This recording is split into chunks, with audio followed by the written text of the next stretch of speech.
It's EVE Online 2020 at 1500. The actual date day is May 8th. And I am Matterall here with Caleb and McLeod. How you guys doing? We're fine. Still in quarantine a bit. Still in quarantine. Thank God. Yeah, I'm doing all right. Okay, we have a CSM candidate to talk to in a little bit. He is Flying Dutchman. Did I get that right? No, No, Dutch of course gunner. you didn't. Close. Flying Dutchman with a gun. You'll never forget that name now. It's Dutch Gunner. I take it you're Dutch. I am. Awesome. All right. Let me actually look at some of the stats real quick. Let's go to the boards. Looking at Dotland boards here. And actually, why don't we start with the PCU number at the moment is 26,000. It's kind of low, actually.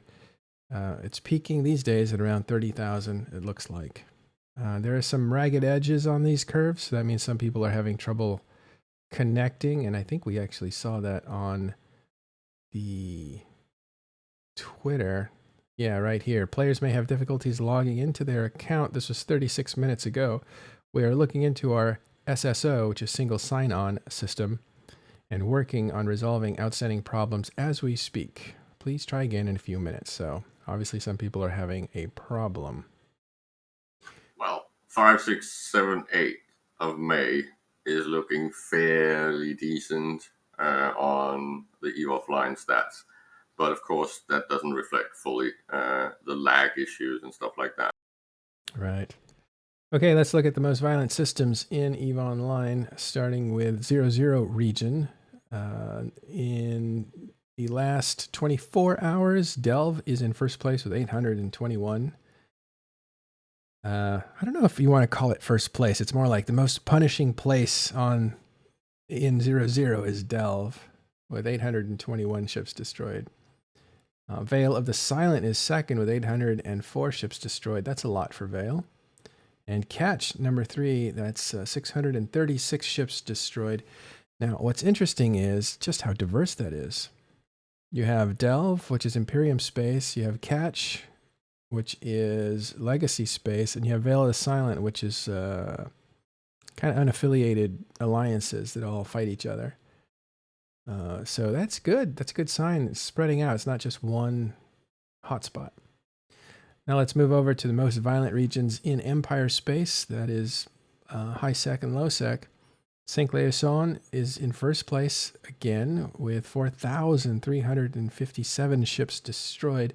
Most of that's happening in the heart of Cinq Liaison, where you have Code battling it out with Silent Company. And we'll talk about that. We finally got some information. In second place is Lone Trek with 3,426 ships destroyed. And the Forge comes in third. Normally it's number 1. And that's way down at 2,748. In fact, Domain is fourth place at 2,177. So it's kind of Forge and Domain are the trade hubs. You usually see a lot of people destroyed there. But it looks like Code's punishing attack on Silent Company is putting Cinq Liaison in first place there. So that's an interesting story. Most violent systems in 00. These are systems, not regions. So this is a little more pinpointing where the violence is happening. And in the last 24 hours, GTAC-Q and Ethereum Reach had 226 ships destroyed. It's probably a couple mid-sized fleets colliding. In second place, RTAC-A, Paragon Falls, same area essentially, 143 ships destroyed. And then finally, LXQ in Ethereum Reach, 158 ships destroyed. All 3 of those, I believe, are in the control or purview of Horde. So it looks like that empire is the one that's seen that kind of action. Some of it welcomed, some maybe not.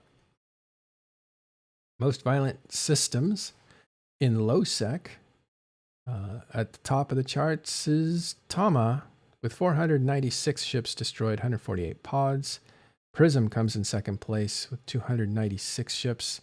And Kanaka, 223. Of the top three here, Tama, Prism, Kanaka, these are all systems that would normally have a lot of activity. Prism and Kanaka are both in Black Rise, which is a hotbed for faction war and also low-sec PvP gangs. And Tama is in the Citadel. I believe Tama is a border. It borders high-sec and low-sec, so a lot of people pass from high-sec into low-sec at that system, and that's where a lot of people get picked off. I'll just say in fourth place, you have Onenen and Lone Trek, which has also seen a lot of activity lately, but it's actually pretty far down the list. It only has 153 ships destroyed. That's about 100 less than the top three. Moving on to most violent systems in high-sec. This is where Code is doing some work on Sicko. That's what they're called, but they're actually Silent Company. Unfortunate name, isn't it? It's unfortunate ticker. Or intentional. I think it's one of those things where tickers get taken and you can't really reuse them. So at some point you have to sort of bite the bullet. Well, so this is where the body blows are happening, and that is in Sinclair's own space. The system is Agnes. You have over 1,000 ships destroyed in the last 24 hours. That is twice as much as Jita, which is unusual. So Jita has lost 488 ships in the last 24 hours. And here's the actual home system of Silent Company, and that is Odern. Odern and Sinclair's own. A small support thing. G is silent, and S in the end of a word is silent in French, Manuel. Okay, so you pronounce that first one. It's Oné. Oné, I knew that. So Oné in first place with 1,000 ships destroyed. Jita in second place with 500 ships destroyed, but 485 pods destroyed, which gives it second place. Otherwise, Ordern with 600 ships destroyed, more than Jita, would have been second place. But there's only 15 pods destroyed there. So now here's the thing. You might think that, well, those two systems combined, Onye and Odern, that's 1,600 ships destroyed. That's not all Silent Company being destroyed by Code. Code sacrifices a lot of ships every time they gank someone. So they're losing a ton of ships as well. That's what's going on there.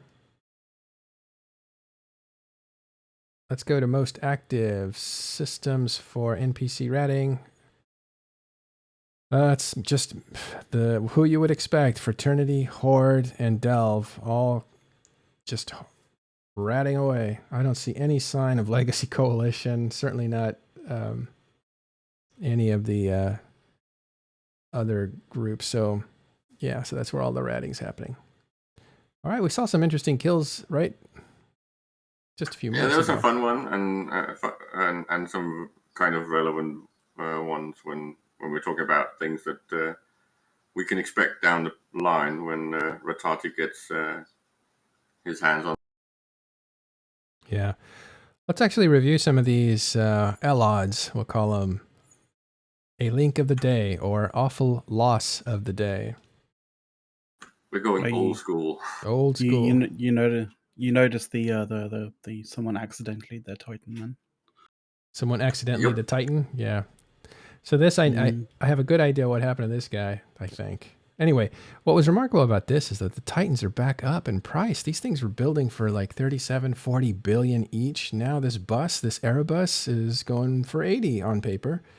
So that's pretty good. That means the mineral shortages are starting to have an effect, at least psychologically. Actually. It's really not the traded cost, right? It's the universal calculation cost. And whether or not they have actually hit that number in real trade value is a bit of a question, but it's definitely what the client is telling you based on the current mineral value and build value. How does the client get the information?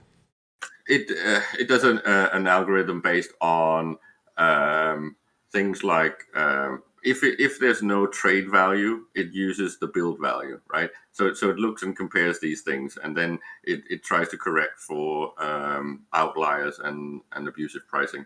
So it's figuring out a universal average valuation based on the universal values of things like minerals and components and all these things. It's a bit tricky exactly how it does it. I don't think anyone has reverse engineered the algorithm yet.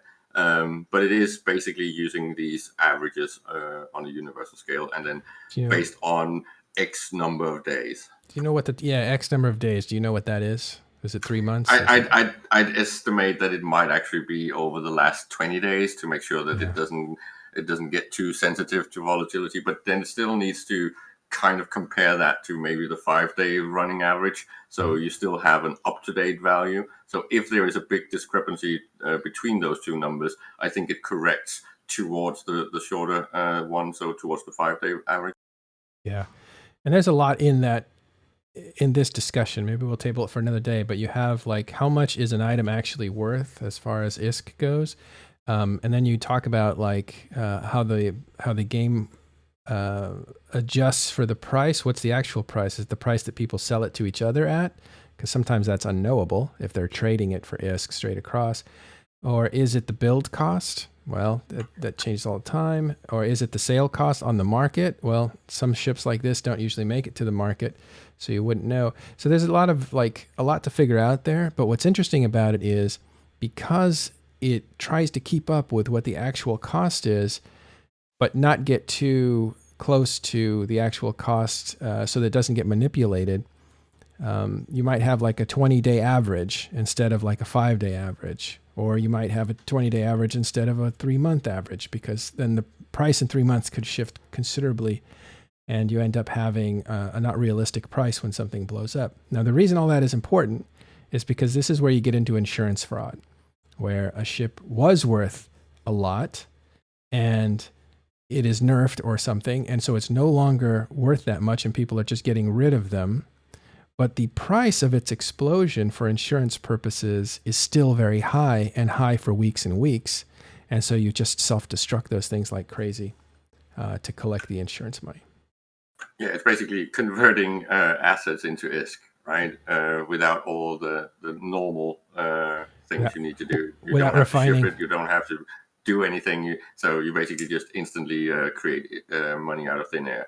I think there was a massive one with, was it carriers, right, McLeod? It was the Freighters. faction dreads that were happening. Mm-hmm. There was also a point where they did carriers a lot. Basically did insurance fraud with those. Yeah, carriers. I think there's been a few times where it's been a big deal and people found out about it and they just started blowing things up like crazy. But there's always a few little items that people will keep to themselves and just basically turn assets into money. It's a bit like whitewashing, laundering money, right? Mm-hmm. Because if you need to do a lot of shipping of things and do a lot of complicated industry tasks to actually get something created, that adds a lot of potential opportunity cost. But when it comes to something like a T1 based hull carrier, right? That's fairly simple from a production perspective. So it's an easy conversion of the value or the resources into ISK. You might take something like 25% cut or something like that, Mac? What do you think? I don't know about that, but I haven't really gotten too much into that sort of thing. Okay. I don't remember the exact numbers, but I think that's about the loss when you converted it into ISK pretty much instantly. Yeah, well, we'll go into that. I want to explore that, but in a different episode because I'm pressed for time today. So we're looking at, looks like Erebus is destroyed from Cruiser's crew. It was killed off by I believe it was the Ivana. Yeah, Ivana Trading Federation. These guys are, they say that they set up fake structures, essentially naming them very closely to a safe structure. So a pilot will think they're jumping to a safe structure and they'll end up jumping to a counterfeit Fortizar. And they are locked out, so they can't park or whatever. In this case, they wouldn't park, but something like that. They're known for that sort of tactic. It's like decoy Fortizars that are made to look like legitimate ones. And then people get trapped in space, and then they're caught and destroyed. They also happen to be pretty good gankers because they can drop a lot of firepower on people who are caught. And so it looks like this guy was caught. in Hamatar, which is where Ivana actually presides. So that's their region, Hamatar, and I think Lower Forge, which is a neighboring system. So yeah, so they got destroyed there by looks like a bunch of dreads were dropped to take out this Titan. So not too many though. Like when you consider it was a Titan. Well, I think that speaks to their safety. So they probably feel like they can only drop 10. They only need the minimum amount to take it down in a certain amount of time, which talks to like the amount of time they feel they have to destroy a Titan, which means they probably operate with some level of comfort instead of thinking like we got to do this fast because we're going to be counter dropped. Let's put a whole bunch of dreads in there, kill this thing, and get out as fast as possible. So that's what that tells me. Okay, Dracarys, which is Chinese renting group down in period basis, was picked off by Rectical Supremacy. Funny name. None. Yeah. And you have in Derelict, it's actually a dangerous low-sec system, an Ark, which is a jump freighter that's worth about 10 billion on its own.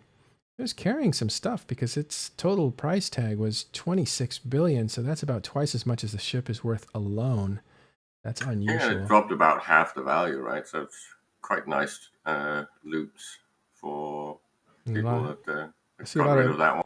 I see a lot of blue and green loot, which is more expensive than usual because it's got a little more power. That's Officer and Dead Space loot. He says with a question mark. Yeah, it is. That's the main thing that was dropped, right? That was the 23rd tier Overseer personal effects. You see a plastic wrap in there. Do we see the contents of the plastic wrap? Is that what's below here? I don't know if that shows up on here. No, it's not indented, so I wouldn't think so. Well, it's got the dash. So that's just the stuff that dropped, I guess. I think it might be what's in that wrapper. I'm not sure. That'd be a good question. In any case, looks like a lot of miscellaneous items. We'll show you a different kill mail in just a second. It looks more like logistics. So, in other words, this is a pilot that is moving stuff in his jump freighter, and it's mostly his stuff or his courtmate stuff. He's doing a friend a favor or something, but it's not something that's trying to supply a corporation or an alliance because there's too many. It looks like his multi-boxing setup, right? Yeah. There's like 13 healers in there.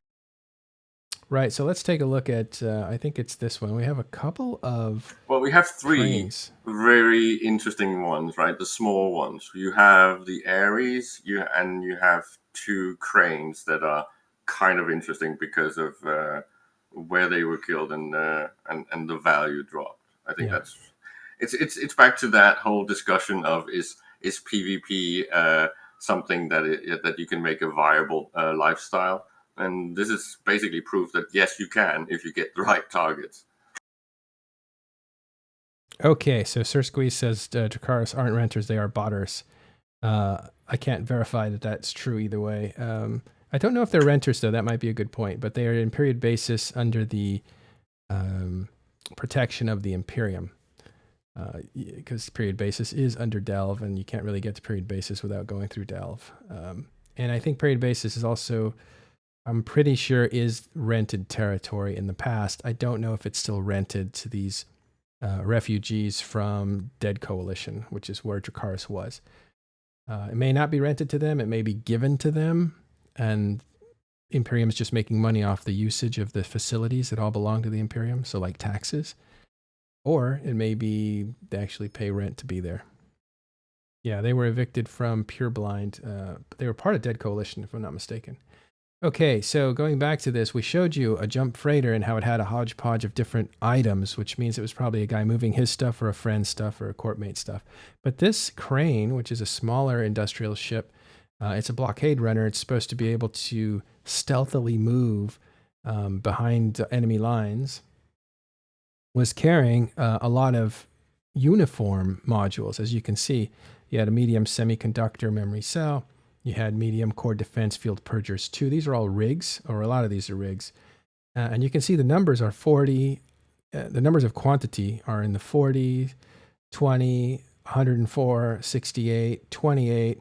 So when you're carrying a lot of stuff that's high quantities, low items, that's more logistics. That means you're bringing this to outfit a fleet. And so this belonged to Wave Playground, which is probably I don't know who Wave Playground is, so I won't speculate. But that was picked off by Make Everyone's Wallet Green Again. Where was that killed? Forge. So basically this thing undocked and got blapped. And Yep. yeah. And the thing is, a blockade runner will always get blapped, even if it's empty, because people cannot see inside of it. It is blockade runner, right? Yeah. I believe so. Yeah, so it's kill on sight. If you are in a blockade runner, you must always be cloaked. And this is a funny little thing that happened, because normally what happens is they will scan down your cargo and say, this ship is worth killing. Or they'll see that it's empty and say, don't kill it. We'll just waste our ammo on these guys. So they let empty ships go because there's no real value in there. But what happens with a blockade runner is one of its natural defenses is to never be scanned. So nobody can see inside of it ever. And that means in high sec, it becomes a gamble. So people will shoot them, destroy them because they're relatively easy to destroy, and hope that something drops out. So if it's empty, doesn't matter. It got blown up to find out if there was something inside. And if it's carrying a massive amount of riches, people may not know it when they shoot the ship, but when it blows up, they're going to find out what it was carrying. Okay, let's go to the next one. Know what is a thought process when somebody decides whether or not they blow up something like a blockade runner, and it's usually based on the luck they've had today or lack of luck, and also what they can scan the actual fitting of the ship to be. If it's something brick tanked and completely a pain in the ass to kill, they try to leave alone. But they do a little bit of research while they evaluate the guy and while they're bumping the guy, and then they make a decision from there. Are we talking about the same ship, blockade runner? I don't know if you can scan the contents. It's sometimes you gamble, sometimes you lose, but He didn't mean scanning the contents as in the cargo contents, but more the ship fitting. Like that is something that you can always scan. Okay. Complete destruction tanked and brick tanked to the hell, forget about it. But if it's looks like it's actually transporting something, hey, let's give it a go. All right, Rich, we'll That's take the your word thought for it. Thanks. Ari's Interceptor. This is unusual. We have Fraternity Interceptor. It must have been carrying blueprints to the Death Star or something. Because what's good about these interceptors... implants, in this case, right? Yeah, not many, right? 3? Oh, these are high-grade snakes. Yeah, but it's snakes. These are snakes. Okay. These are among the most expensive implants for your capsuleer that you can have. And he picked up 3 high-grade snakes. Well, the way implants work is you need a set of 5, and this was 2 of the 5, but he had quantity of 3 of these high-grade snake omegas, which I think are the ones that tie it all together.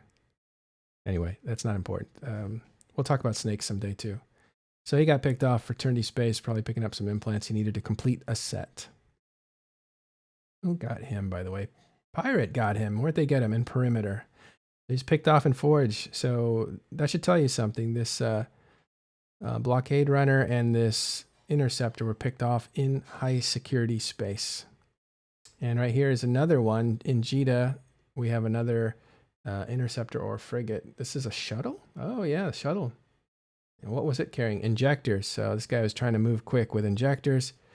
Probably what happens is you can't kill a shuttle naturally in high sec. It's impossible unless I think you're using this really crazy trick that you could do. These things are too fast. You can't catch them. So probably what happened is he jumped through a gate and forgot that he was hanging on a gate, came back to his game a little bit late, and that moment or two of leaving his ship unattended on a gate probably allowed them to target it and shoot it. Moving on to Rancer, where we see another crane. This one belonged to Hard Knocks, picked off, and this one had a lot of blue loot in it. Right, Caleb? Oh, yeah. In Rancer. In Rancer, which is a very dangerous low-sec system. On a between gate. Trade hubs. Yeah, well, it's always on a gate as well. How do you know it's on a gate? You go up to the top, it says, they show the closest Celestial. So it says location I didn't Stargate. know that. Thank See you. there. There it is. Location, right? Yeah. So, And this is one of those examples of that's so cool. what I personally would like to see more of when it comes to the loot fairy mechanics, right? I'd like to see more of these almost 90% of the actual value drop, right? Yeah. Because here you've got 5.8 billion out of 6.4 total is actually dropping as loot. That's really incentive driving, right? If loot mechanics were more frequently like this, it would definitely make it a viable lifestyle to be a proper PvP and ganker. Yeah. So what you're saying, Caleb, is there should be a RNG on the RNG of a drop. Well, as I've said before, I think it should basically do a lookup on how common an item is, and if it's rare, it always drops. If it's common, it always gets destroyed. That's basically the design I would like for PvP. Question. And then, of course, opposite on how it affects the faucets. So NPCs would be the opposite. Question from DTN says, how is that PvP though? How is ganking PvP? I guess I don't know. I think that's I'm a just question conveying for the Rich. question. I'm just. Well, Well, one player is killing another player. it's non-consensual PvP. Some may say. Okay, Well, so consent is the undock button still. all right, Apollo Essentially. 428 chimes in here. When you warp to structures, even in shuttles, a new times they are not in direct docking range. They will be like 2.5 kilometers out of docking range, and an insta lockup ship could volley it before it docks. So yeah, I could describe that to you if you want. Yeah, please. If you want. How did he So pick essentially, off a shuttle? when you're warping from one thing to another, what mostly tends to happen is there is a kind of like an invisible ball of potential places that you'll actually drop out and land, but which is I think around about 1.5 kilometers from the center of that like sphere. You can land when you land at that location that you warp to anywhere in that 1.5 kilometer kind of surface area of that like invisible kind of sphere. Normally, the way that the game tends to work is that sphere is like half in, half out of the kind of docking range. When you're warping to zero, or the range at which you are able to do whatever you want to do when you warp to that particular location. So, for example, when it comes to warping to stations, you can end up easily inside of docking range, but you can also end up, further away from that docking range. And if you're too far away from that docking range to actually dock up, then as who was it? Apollo. As Apollo said, 428. if you have if someone has a insta-locking ship with enough alpha, yeah, that can happen. Okay. I'm surprised it was in a Leopard, which is a unique shuttle. It's a very fast warping shuttle. It has about a 20 AU per second warp. So catching one of those, it's not easy. They're also very popular for suicide ganks and smart bombing because they're worth 100 million each. People will sacrifice a Thrasher just to kill it, just for laughs. Good catch. Didn't catch that it was a unique shuttle. Really? Okay. Interesting note regarding the.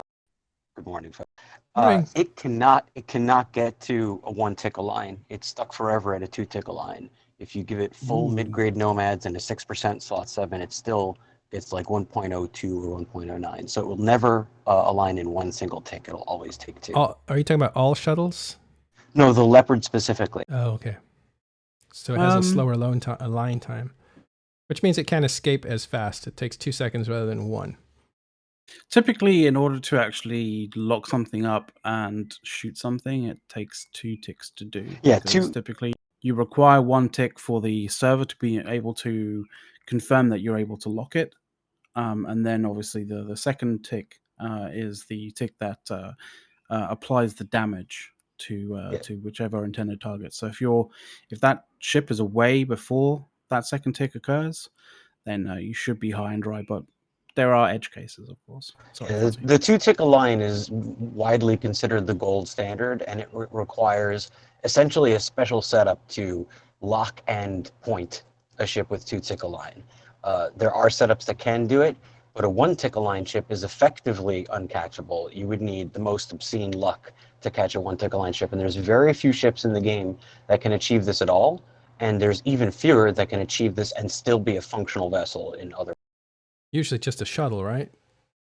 Well, the Hecate can do it and still remain functional. There's a couple of others, but I can't think of them off the top of my head. You might be able to get Synesis, but... So it's a shuttle, though, about the ships that have no utility except to carry small cargo. Is that a 1-tick align ship? It is not.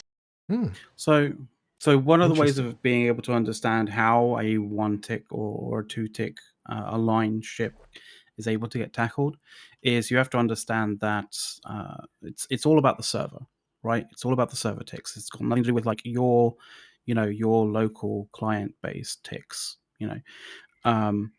The server is ticking along every second, every second, right? If you unfortunately align halfway through a second of the server tick, then because your ability to align is based in seconds, but you're not like kind of in sync, I kind of guess, with the server tick seconds when you actually if you halfway through a tick, then essentially you can get caught on the end of one of those ticks essentially.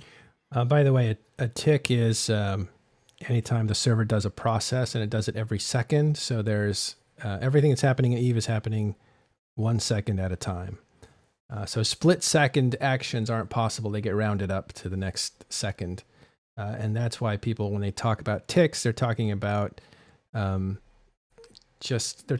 micro server seconds. Yeah, server seconds basically. And but when they're talking about outsmarting ticks, they're talking about how to play with that speed, client speed to server, that sort of stuff.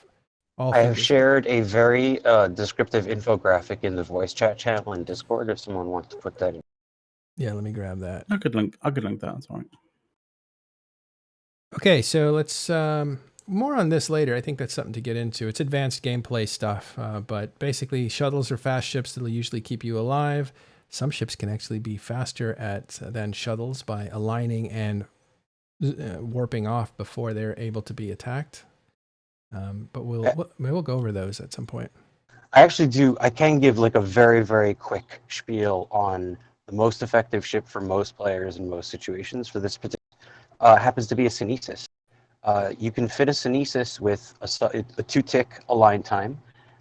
And once you fit it with 2-tick align time, you can fit the rest for either max cargo, or you can max out your warp speed instead, or some mix of the two. So in the max cargo configuration with sub 2 align, you can carry about 2,100 cubic meters in a Synesis. So if you're in Empire space where no bubbles are allowed, your best option, and this costs about 25 mil ISK total, your best option in most cases is going to be a Synesis. Okay. To compensate for low spaceship command and evasive maneuvering skills, you can fit more inertial stabilizers in the lows. You can always get it to sub 2, and with max skills, you can get it to 2100 M3, which is very handy. And most of the time, gankers will pick something else most of the time to even try to catch. Cool. All right. Apollo 428 brings in another good point. He says, make sure when explaining a tick that you specify a server tick, not a ratting tick. And so, again, a server tick is 1 second. That's how fast the server is ticking along.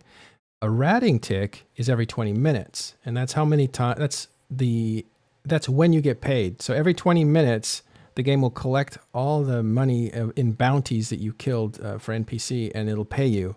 And so when you say I got a 20 million tick, that means in 20 minutes you made 20 million ISK. Or if you say I have a 60 million tick, then you made 60 million in 20 minutes. Yeah, just as the NPC bounties are batched up and paid out in 20-minute ticks, server command, client commands to the server are batched up and processed in 1 second. So they're all batched together. It appears real time, but is in fact not. It's really turn-based. Yeah. So good at explaining things, Fonsui. Thank you. All right, so we're gonna move on. We have a couple more ships here, and then we can break into some topics if we have time. Rancer, dangerous, but we just went over that one. That one is a stork. No, crane actually got killed in by Hard Knocks. Actually lost that one. And then there is pretty expensive Aeon that was destroyed here. Belonged to Black Flag and snuffed out. Killed that. And that was killed in Odamia. That's Losec Placid. I'm not familiar with Odamia, but I'm very familiar with Placid, so I wonder where that is. So, yeah, so it got picked off. Was it carrying? Why was it so much? Because this is a lot higher than usual. Normally, these things were worth, they actually build now for like 14 billion, 12 to 14 billion, depending on where. I mean, I might have even gotten lower than that. But this one was destroyed, and it was a total of 30 billion, so... the ship itself, I think, was still valued higher than its build cost. Let's have a look. Definitely had a lot of stuff in the hangars. But the ship is, the ship is worth 11.5 billion. A ton of equipment. Yeah, so this guy was moving his stuff. He's probably relocating. One of the tyrannies of quitting an alliance in nullsec is that when you try to get away from that alliance, you're usually picked off. So there it is. Okay, so those are the major kills in EVE Online over the last day. I'll go to the timer board. You can see some stuff in Aquarius. I think we know about United Earth Dictorate. And it is a group that was trying to exist inside inside Aquarius, which is in the shadow of the Imperium. It's influenced by Imperium, but it's not necessarily rented out by Imperium. Okay. And this is what I wanted to highlight today. This guy, I love this Arabic. I'm going to say Arabic, and I hope my ignorance isn't embarrassing me. He says, first time I know about this abbreviation, MMO, means massively multiplayer online game. My first encounter with such a game, and it's EVE Online. Oh, and he's highlighted that for us. God save it. Yeah, so this guy's discovered EVE Online.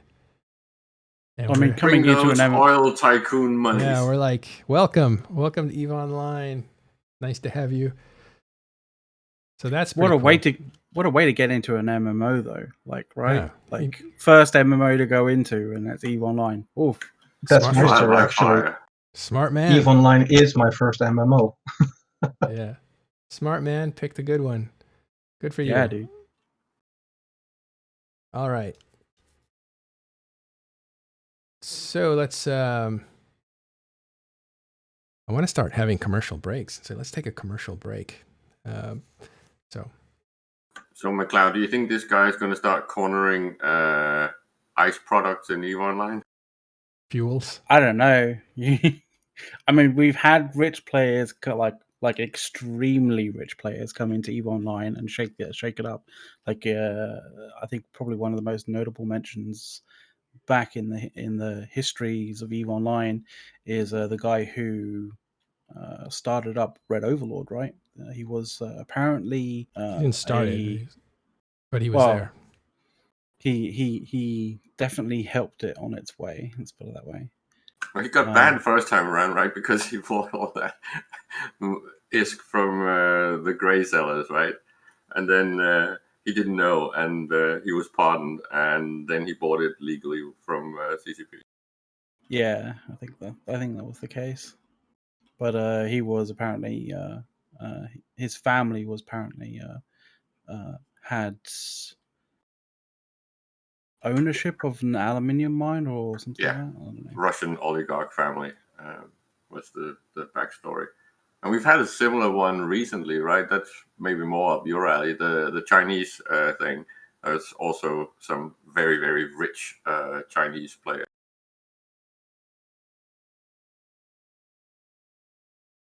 Are you talking about the one that? Yeah, what's her name? I've seen a very humorous screenshot from Norhouse, leader of Fraternity, talking about how his EVE Online is a relatively cheap hobby after losing 2 Titans in a row, compared to having a girlfriend. How much How much did she put into buying that position, Madrol, and what's her name? Something Rabbit. Miss Bunny Lou, who purchased Ranger Regiment. She's Yeah, one of that the one. seniors of Army of Mango. Yeah, It was a that's considerable amount, right? It was quite a lot of money. well, the amount of money she put in was about, I think, equivalent to, I want to say, tens of thousands, like 20 or 30,000. But she just bought that much Plex to help out Ranger Regiment. If they needed help, it was a goodwill gesture, and she didn't buy the alliance. She was just ceremoniously followed as their queen, and she was buying them equipment as they needed it, but she didn't spend all that money on them necessarily. She just bought them a few structures and a few things that they needed here and there. But it was an interesting conversation with her in that she is like many Chinese young people. They find that dropping $200,000 on essentially $1 million yen a year, or equivalent to 200,000 US dollars a year, is not unusual. It's one of those side effects of our current economic system that there's a lot of, and this is not to drop the F-bomb, but it is actually called fuck you money, right? There's a lot of that in the economy. People that are very, very rich that can pretty much burn massive amounts, at least massive for normal people, on weird things like art and wine and jewelry and cars, and also on games. You trying to trigger me, Caleb? No, it's just a fact, right? I'm Have that amount, always looking for something to burn it on, and this is something that they can burn it on. It's definitely entertaining, and it looks like the penetration of CCP's marketing means that they might actually start reaching those people, and that's good for CCP's income. Well, they're reaching them on Serenity. Hold on a second, Fonsoy. They're reaching them on Serenity because we're taking a look right now, and their statistics are now at, their PCU is now at 27,500 players. That's up from when Serenity was around, say, a year ago. It was at 5,000 to 7,000. So they're doing a good job there. Go ahead, Fonsoy. Yeah, they're really catching up. Yeah, sorry. Yeah, I mean, I was just poking fun, Caleb. Everybody's aware that whales exist, and like it's totally gross and makes me feel sick, but like it's a thing and that happens. And if they exist, then CCP may as well have a few. You know, well, like I'm all for. It's also the second tier down, right? If you talk about things like how many people do you think are going to go on cruises for the next few years? This is true. One of the other things as well is, I mean, if you're one of those people who very much enjoys, video game entertainment, that kind of thing, interactive entertainment, as you will, something like EVE Online, you may think, some people, bit of vets around there may think, what's the point of actually dropping, several 100,000 into this game? Well, it's a damn sight better than dropping, that money on this game than it is on a game that is basically going to be shelved in 2 years' time for the next product, right? Surely, there really is some sort of intrinsic value to spending money, to gain some sort of standing in EVE. I mean, this is a persistent community. It's been around for 17 years, and may it go for 17 years more. Spending money in an appropriate way on this community and helping it grow is not as crazy as it may sound. And yesterday we got the launch of the new Plex trading platform on your mobile phone. And even though that might not seem relevant, but it could actually be very relevant for the big money, right? Because if you talk about something like storage of wealth, if you are storing wealth in Plex, because of CCP's growth, that will mean that the value and utility of that virtual currency will go up. So it's actually potentially safer than houses. Safe as I actually know houses. somebody who would be considered somebody who spends a lot of real world money in EVE, and he's an individual who has a very low cost of living and quite a high amount of disposable income as a current, and it provides him quite a lot of entertainment and a community and people to hang around with for the amount of money he spends. And these individuals often don't have the time to build up in-game wealth naturally, and it's advantageous for them to be able to find entertainment without based on their circumstances. So there's another aspect of this that we haven't necessarily talked about, and obviously there are rules regarding real money trading in Eve, what people can accept money for, what people can charge money for. But Twitch, and I guess YouTube to maybe a lesser extent, has created a platform for people to share their wealth, share their fortune with the community in a constructive way. Eve Online Twitch streamers receive significant funds that allow them to contribute to the community. And this isn't money that even passes directly through CCP, but has a synergistic effect.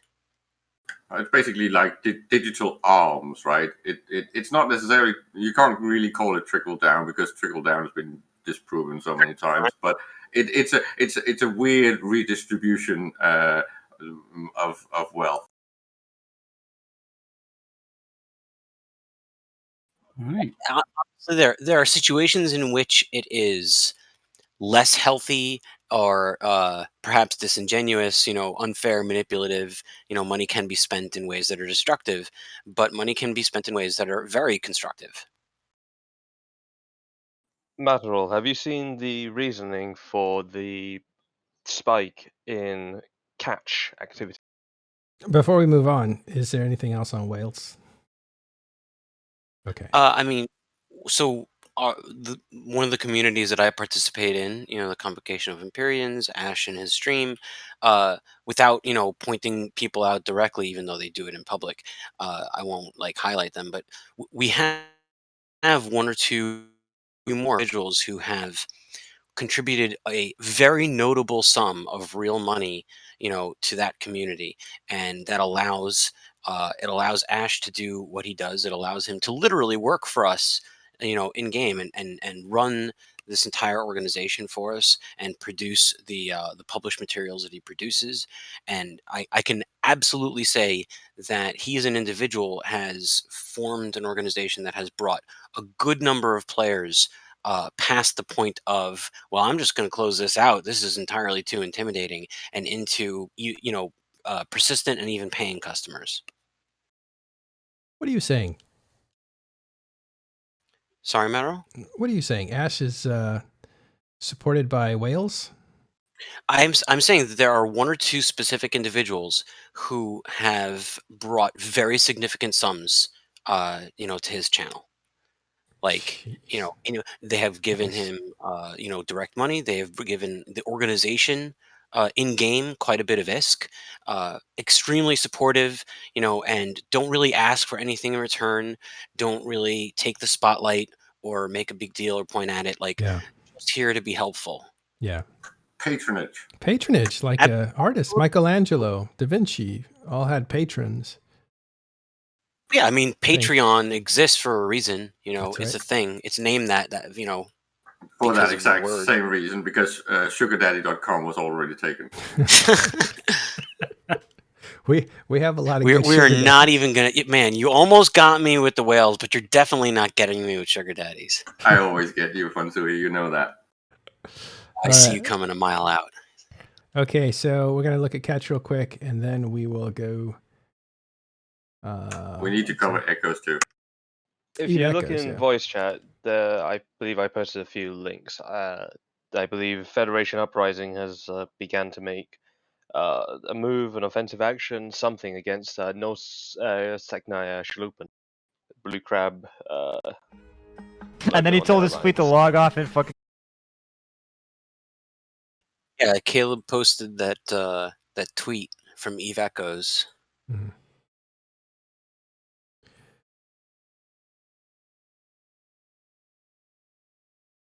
You guys are moving too fast for me. I'm lost because I'm getting talked to in real life.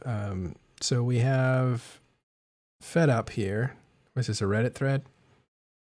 Yes, Fed Up. Somebody in Fed Up defected to NSH, North Seknaya Shlupen, and handed over about 90 billion worth of assets.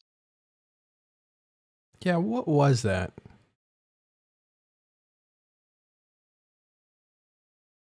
How do you mean? NSH, from what I know, is a it's a nullsec branch of the Seknaya family of alliances. There's 3 of them, but from No, they're what I not. know, They're not related. But what's the? they're not related. No, What's they're not. what's the?